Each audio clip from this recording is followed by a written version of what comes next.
ओम शांति। 26 नवंबर 2021।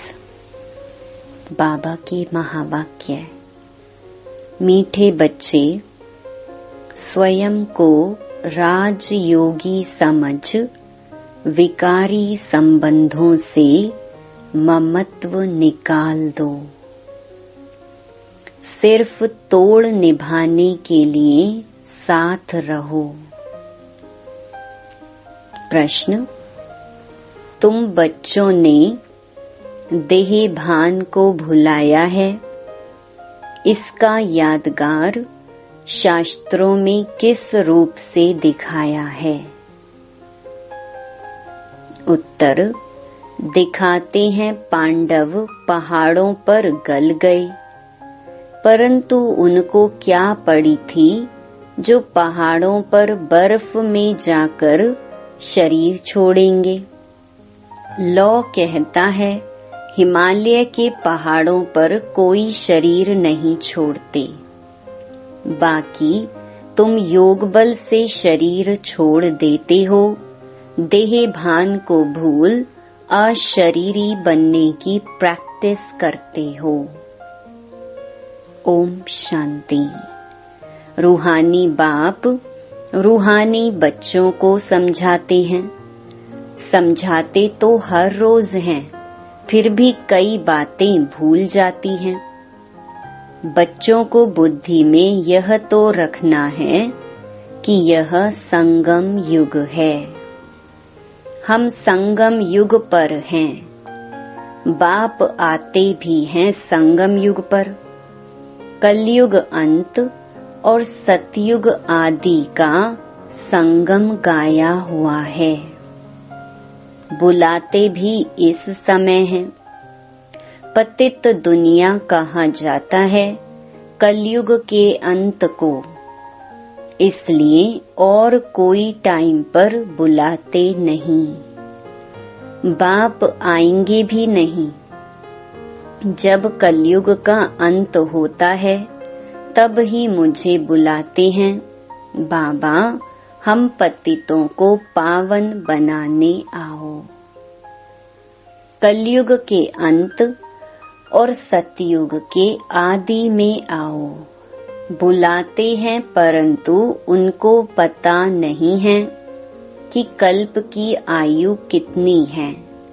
समझते हैं भक्ति करते करते, धक्का खाते खाते आखिरी में मिल ही जाएंगे। कल्प का अंत कब होगा यह किसको पता नहीं है। याद करते ही तब हैं जब कलयुग का अंत होता है। सतयुग त्रेता में तो है ही सुख, द्वापर में भी इतना दुख नहीं होता है। कलयुग में मनुष्य जब बहुत दुखी होते हैं तब बाप को पुकारना शुरू करते हैं। तमो प्रधान माना दुखी, तब ही पुकारेंगे ना। हे दुखहर्ता सुख करता आओ। दुख के बंधन तो बहुत हैं। दुख के टाइम ही भगवान को पुकारते हैं कि इस बंधन से छुड़ाओ। जब कोई रास्ता नहीं मिलता है तो बहुत जोर से पुकारते हैं, परंतु फिर भी पाते नहीं। जैसे मेज भूल भुलैया होता है ना, जहाँ से भी जाते हैं रास्ता नहीं मिलता। जब थक जाते हैं फिर चिल्लाते हैं। तो यहाँ भी मनुष्य जब बहुत दुखी हो जाते हैं तब चिल्लाते हैं, हे दुखहर्ता सुख करता, हे अंधों की लाठी। इस समय ही पुकारते हैं, हे अंधों की लाठी। अभी तुम संगम पर हो। एक तरफ हैं पांडव और दूसरे तरफ हैं कौरव।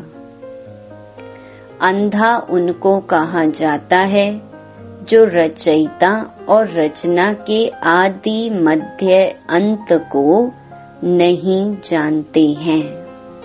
सज्जे उनको कहा जाता है जो बाप द्वारा रचता और रचना को जान गए हैं। तुम तो समझाते हो हमको राज्य भाग्य मिला है, तब तो चित्र दिखाते हैं। सतयुग है शिव बाबा का स्थापन किया हुआ, इसलिए उनका नाम पड़ा शिवालय। फिर विकारी बनते हैं तो वाम मार्ग की स्थापना होती है, इसलिए इसको वैशाल्य कहा जाता है। सतयुग है शिवालय, कलयुग है वैशाल्य। तुम संगम युगी ब्राह्मणों को यह मालूम है कि अभी हम ना वैशाल्य में हैं और ना शिवालय में हैं। हम शिवालय में जा रहे हैं। अभी वैशाल्य विकारी संबंधों से हमारा ममत्व निकल गया है। अभी है हमारा भविष्य के संबंधों से ममत्व। हम अभी राजयोगी हैं, वह हैं योगी। उनसे हमारा क्या कनेक्शन है? फिर भी तोड़ निभाने के लिए रहना तो अपने घर में ही है। फिर भी ब्राह्मणों से बहुत कनेक्शन रहता है, क्योंकि ब्राह्मणों जितनी ऊंच सेवा और कोई नहीं कर सकते हैं। रूहानी सेवा करने बाप ही निमित्त बनते हैं। वह बाप भी है, टीचर भी है, तो गुरु भी है। सत्य बाबा, सत्य टीचर, सतगुरु भी है। सत्य को सुप्रीम ही कहते हैं। उन द्वारा हमको वर्षा मिल रहा है। यह याद रहने से कितनी हर वक्त खुशी रहनी चाहिए। फिर औरों को समझाने के लिए पुरुषार्थ किया जाता है। पहले पहले तो है वह पारलौकिक बाप। वह सत्य शिक्षक भी है, सतगुरु भी है। सृष्टि चक्र के आदि मध्य अंत का ज्ञान देते हैं, इसलिए उनको ज्ञान का सागर कहा जाता है। पहले पहले तो उनकी महिमा करनी है। वह सत्य बाप, सत्य टीचर, सत्य सतगुरु है। सत्य धर्म की स्थापना करते हैं।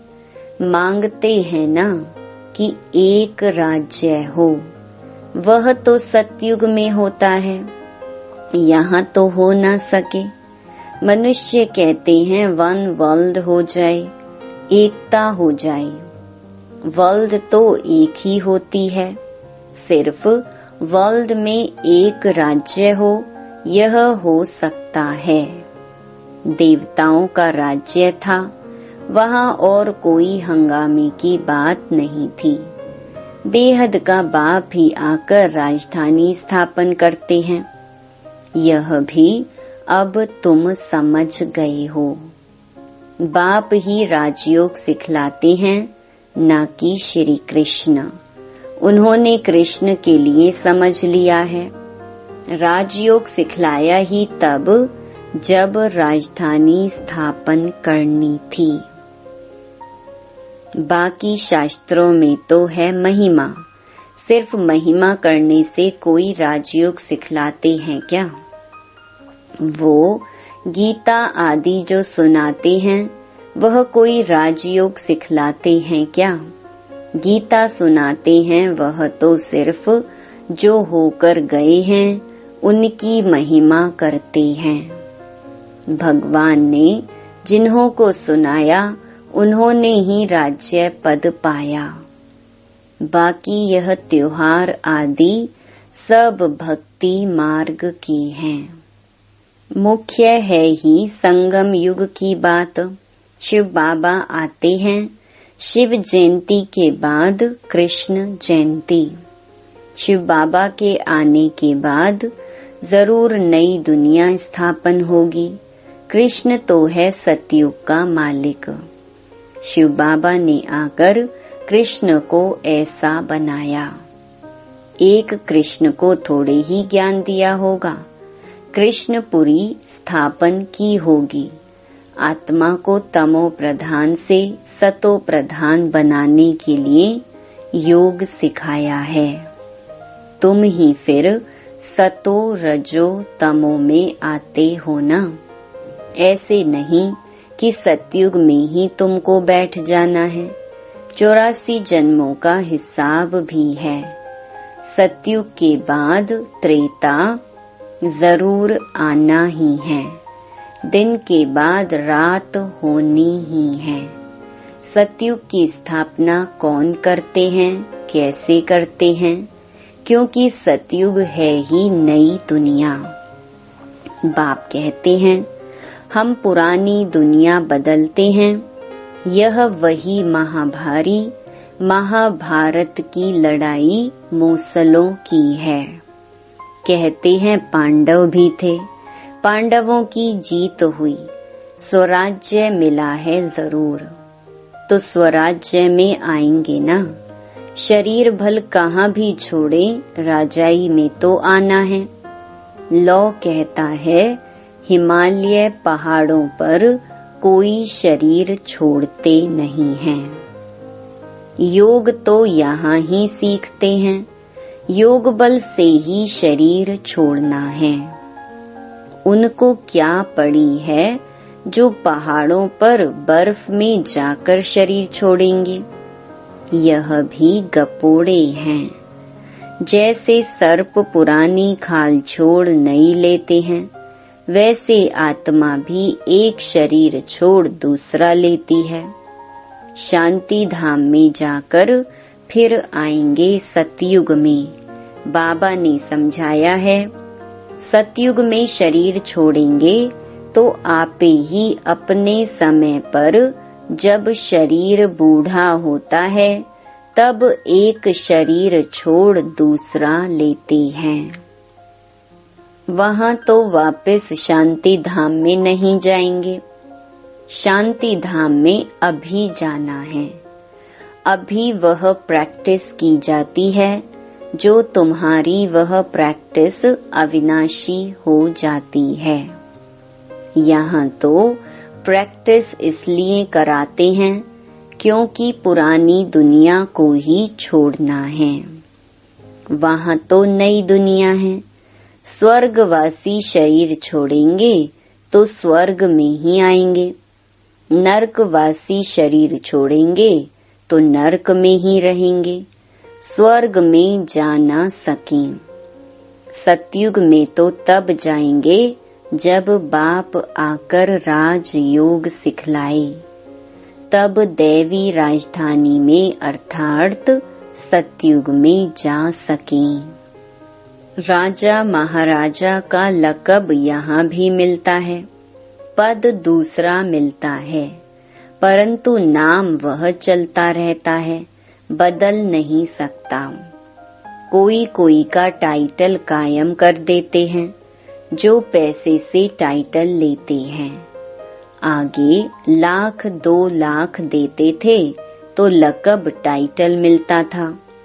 तो यह रूहानी बाप रूहानी बच्चों को बैठ समझाते हैं। उनको कहा जाता है स्पिरिचुअल फादर, आत्माओं का बाप, जिसको बुलाते हैं कि हे बाबा आओ, आकर हमको पतित से पावन बनाओ। यहाँ बड़ा दुख है, हमको राम राज्य में ले चलो। ड्रामा अनुसार 5000 वर्ष पहले भी ऐसे कहा था। परम पिता परमात्मा को आना ही है। यह चक्कर फिरता रहता है। बाप कहते हैं मैं कल्प कल्प कल्प के संगम युग पर आता हूँ। यह अक्षर जरूर डालने होते हैं। ड्रामा के प्लान अनुसार आता हूँ। ड्रामा अक्षर भी लिखना पड़े तो मनुष्यों को पता पड़े कि यह 5000 वर्ष का ड्रामा है। अभी सब मनुष्य मात्र पतित हैं, इसलिए खुद कहते हैं हम पापी हैं, नीच हैं। बरोबर वैशाल्य भी है, विषय सागर है ना। विष्णुपुरी क्षीर सागर थी, जहाँ लक्ष्मी नारायण दोनों थे। यह क्षीर सागर भेंट में कहा जाता है, बाकी क्षीर सागर कोई होता नहीं है। सागर तो सतयुग में भी यही होता है, कलयुग में भी है। सतयुग में सारे सागर के तुम मालिक हो, सारी पृथ्वी आकाश के तुम मालिक हो। अभी तो टुकड़ा टुकड़ा हो गया है, अब यह है संगम युग। संगम युग जब याद आए तब समझें कि अब सतयुग में जाते हैं। संगम है तो बाबा भी जरूर होगा, वह इस दुनिया को बदलने वाला है। स्थापना तो ब्रह्मा द्वारा यहाँ होती है। अब तुम चित्र बनाते हो, बाबा तो है ही बिंदी लाइट माइट की। तुम्हारी आत्मा भी लाइट है, अब तुमको लाइट कैसे देवें? तो तुम्हारे सिर पर बिंदी दे दी है। आत्मा को लाइट कैसे दें? लाइट देने से बड़ा बन जाता है, वह बड़ी लाइट को ही पूजते हैं। इसलिए मनुष्य परमात्मा को ज्योति स्वरूप कह देते हैं। वास्तव में लाइट है पवित्रता की निशानी। मनुष्य समझते हैं ज्योति स्वरूप है। बिंदी को अगर लाइट भी छोटी दें तो पूजा कैसे होगी, इसलिए बड़ा कर देते हैं। बाप कहते हैं मैं परमात्मा सुप्रीम सोल हूँ, जिसको तुम परमात्मा कहते हो। परंतु छोटी बिंदी की पूजा कैसे हो, लाइट कैसे दें? कोई लिंग की पूजा करते हैं, साहूकार हैं तो हीरा गोल बनाकर उनकी पूजा करते हैं। नाम तो शिवलिंग ही रखेंगे, है तो स्टार, और कोई चीज नहीं है।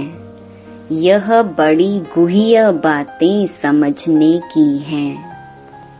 आत्मा कोई बड़ी छोटी नहीं होती, नहीं तो फिट कैसे हो? अभी तुम जैसे अपनी आत्मा को जानते हो, वैसे बाप को जानते हो।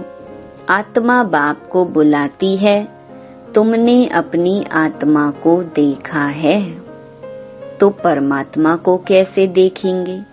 हाँ, दिव्य दृष्टि से देख सकते हैं। सो तुम जबकि जानते हो, फिर देखने से फायदा ही क्या? यह तो पढ़ाई पढ़ने की है, जिससे मनुष्य देवता बनते हैं। यह है फ्यूचर नई दुनिया के लिए पढ़ाई। यह लक्ष्मी नारायण कहाँ ऐसे कर्म सीखे? संगम पर। बाप कहते हैं मैं संगम पर ही आकर तुमको नई दुनिया के लिए पढ़ाई पढ़ाता हूँ। बाबा प्रदर्शनी में तार देते हैं, उसमें भी यह लिखना है यह संगम युग है। बाप कहते हैं तुम हमसे बर्थ राइट ले सकते हो भविष्य 21 जन्मों के लिए। संगम युग अक्षर जरूर लिखना है।